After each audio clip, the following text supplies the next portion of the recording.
Hi everyone, my name is Amy, and in this video, I'll show you how to add the Poppers All-in-One Chat Widget to your Blogger website. Chat widgets can help you connect with visitors faster, improve customer support, and make it easier for users to reach out from anywhere on your site. So, let's get started. First, go to your Popper dashboard. Then click on Widgets, and after that, click Create New Widget. Now search for All-in-One Chat and open the widget. Once the widget opens, you'll see different app selection options. You can also update app details.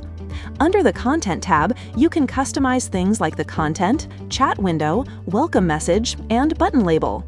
In the Settings tab, you'll also find options to change the position, alignment, and turn the notification badge on or off.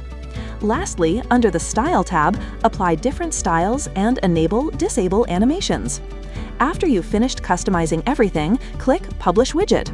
Once it's published, copy the code and go to your Blogger layout editor. Inside the editor, click on Add a Gadget in the sidebar and add HTML/JavaScript. Now give a title and then paste the installation code in the content. After that, save your changes. Once your website is live, refresh the page and your widget will appear successfully. That's it for this video. I'll see you in the next one.